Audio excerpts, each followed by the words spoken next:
I am sitting out front. My place, it's like 80, over 80. My tooth isn't really black. God, my teeth, self-conscious about them. I never really think about my teeth until I come on camera. And I noticed that, yeah, I got a couple pulled a few years back, or maybe, yeah. And, so they slid in a little. So what the fuck? I don't know. Just a little self-conscious about that. But it's just so crazy, this heat. And I am hoping that it doesn't continue too long because I'm not quite ready for it. I have to dig the shorts out and think about air conditioners, but no. Yeah, I just thought I'd come on because I don't have a whole lot to do right now. So Jack's on the swing. We just ate burgers cooked on the grill. Pretty freaking awesome. And what else? Oh, I didn't show up at a tour of the program he's looking at. Yeah, so we're looking at different programs for my son who's, going to go on a kind of different path. And they have these programs that are, I think they used to be more of like a day holding program, for your intellectually disabled child to go somewhere during the day, kind of like they do with the elders. And, as we've learned more about the population and, that they actually aren't all as quite as disabled as we think when we see them through a different lens, develop more like community, like going out into the community more and doing Meals on Wheels, or they actually, now they're prepping people for jobs, helping them complete job applications and giving them on-the-job support. So that's kind of the next step or part of it. So anyways, we had this tour schedule. So there's all these programs. You can go look at them and see what you like, kind of like the college tours, but whole different scene, whole different. Yeah, and I like to say when I walk into those facilities, there's just, it's hard to describe. It's just so beautiful, the energy there. In many cases, people come up and introduce themselves in all kinds of really interesting ways, and we'll perseverate on, your name or something, uh, and sometimes you're not sure who's the staff and who are the clients.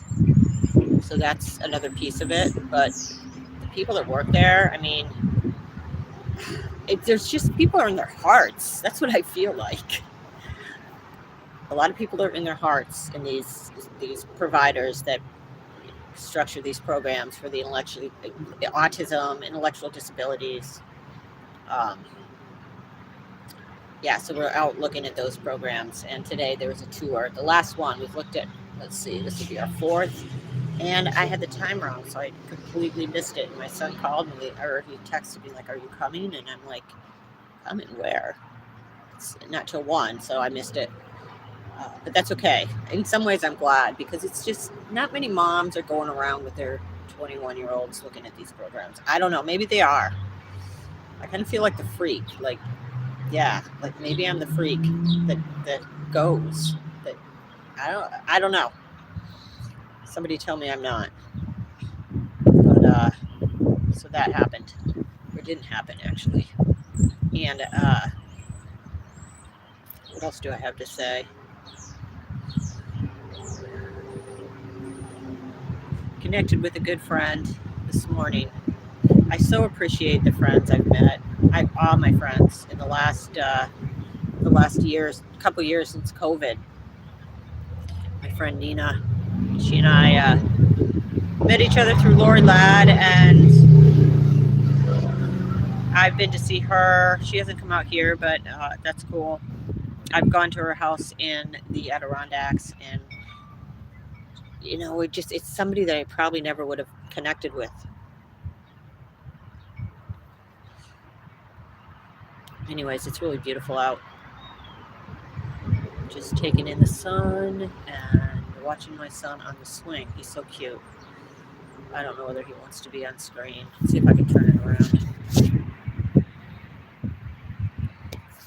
went behind the tree. There's this swing that our neighbors put out there, and it's just, I guess, regulating your nervous system. That's what somebody told me about my daughter that used to swing like constantly. That was like one of the things she craved.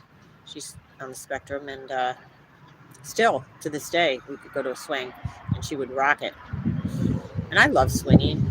I love that repetitive motion. So I'm sure some of it comes from me. I think I'm like somewhere there on the spectrum. Yeah, when I was in like I don't know, 12, 13, I started running, and I had to run on the freaking curb around this park that we lived on. For some reason, I wanted to balance on that. It was some weird challenge, and I ran on the curb, and I don't know why, but I got really compulsive about it. So yeah, still a little compulsive about the exercising, but it served me well overall. Um, yeah, I've had to totally back off that whole thing. Like I was thinking about how I used to be running marathons, and we did the Team TSC thing, and that was a big part of my life when we were living in our other place. It took a lot of energy to go out and train and run in Boston and the Marine Corps Marathon and logging all these miles. I just kind of let go of it slowly and kind of moved on to other things, but sometimes I miss it, like when the Boston Marathon's coming up. And yeah, I still run, but not anything like it used to be. So that'd be cool. That's how it goes down.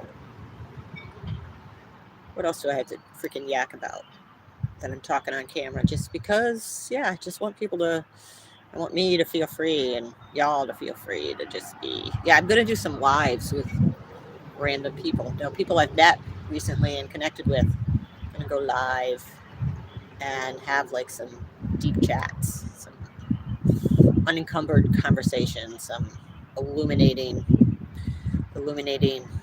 elusive, elaborate love fests on camera, just chatting, connecting, whatever they're going through, what they're observing. Yeah, being the observer. That's the deal. Watching those thoughts, how prevalent they are all day long, all the time. Chop, chop, chop, chop. All the thoughts coming in about this, about that. Yeah, and then you step out of it, and it's like, such freedom. But you get pulled back in to the point where, like, yeah, I got triggered about something yesterday that, I don't know, don't need to go into the details of it, but the trigger was, it happened when I was driving. It was like a text or something, and I felt like I had to pull the car over and address it right then. Respond to this person. It was that strong of a pull. I was in the car, I was driving my son somewhere, and yeah, something was just eating at me, and I just kind of watched that. I'm like, wow, that's impressive that you're going to pull your car over. You're going to try to do it while you're driving, and yeah, good idea. That is really, yeah, just observe that and have some compassion for it. I get it, Jill. I get it that you're that pulled, but no one's watching this, so I'm going to keep yakking. Anyways, I did not pull over. I did start to text, I'll admit that, but my son looked at me cross-eyed, and I was like, no, I can't do this. So, yeah, I observed it and was able to respond in a normal or a kind way. So, yeah, I don't know. I don't always do it. So quickly you get pulled into your drama that you've created, you know, the whole play that we got going on here, and the characters and whatever. And yeah, it's so intense. It's like, and then you see it and you can get out of it for a little while, but then you're like, it's almost like you would rather be in it sometimes. Like I just can't be out of it. It's so much, it's so familiar to be in this dance, to be in this matrix, to be thinking these thoughts and kind of on the wheel, that it's almost scary, because when you do step outside of it, it can be overwhelming, and it can be like, it's so great that you want to save that, preserve that state. And especially if you've got a lot of challenges in your life. And that's something that, I don't know where I heard it, but somebody was saying that you don't necessarily, okay, that's the town whistle.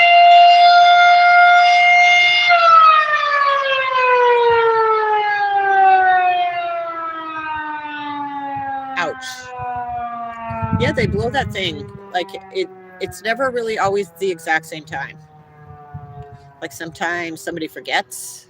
It's close to 6, so whenever it goes off, we're like, yep, it's time. It's time. Time for something. Yeah, small town stuff. It's cool. And they have these concerts here in Rutland where I'm sitting out on my porch all summer long, Friday nights on the town green. And it's cool. It's cool. What was I talking about? Oh, the observer and preserving those states of like joy and bliss that you get into when you step outside the madness. And then you get attached to all the things, the rituals that you did to get you there, and it becomes a whole thing. And same with avoiding the negative states. So it's quite something to be here now. All right, I don't know. I don't really have a whole lot more to say. Just riding the waves. I think peace and chaos. Like, people are waking up to the fact that we're not going anywhere. No one's coming to save us. It's all about, our internal game and, of course, expanding and connecting, but really going deep inside and accepting that we've created this and no one is coming to save us. And that's really a lot when you've built your whole life on the external. For a lot of people, on these things that we're supposed to do, achieve, get financially, status-wise, physically, just everything. You just start to see all the layers of the onion that we've built around us. And I think a lot of people are becoming aware of that, even if though they're not necessarily at a conscious level becoming aware of it. They are becoming aware of it. It's rocking people's worlds. They're getting triggered all over the place. They can see it. Politics, and it's almost like there's this, you don't have your core wounding integrated. Boy. And I'm not saying I do. Holy crap. I'm still working on that. But you can see everybody's wounding. Because the way they react, like emotionally, it's like politics is a religion. So, yeah, I'm like, oh, wow. It feels like some deep wounding. And then I have to turn it back around on myself. Why does it matter that I see somebody else's wounding? Everybody's doing the best they can, ultimately. Even when they're not, or they don't think they are. Like Lori said, there's nothing to fix. So, yeah. I don't know what I said, but this has been fun, and I'm going to turn it off. How do I get out of this? Love to all you out there. Just that you're in it. Being in it. I can't say, like, I'm not going to come across and say some, like, really smart or, like, deep spiritual thing. I'm just going to say I'm in it. Today had its moments. Being honest and trying to feel stuff. It's not always easy for me. Because there's a lot of stuff to feel. So, bit by bit, day by day, love to y'all.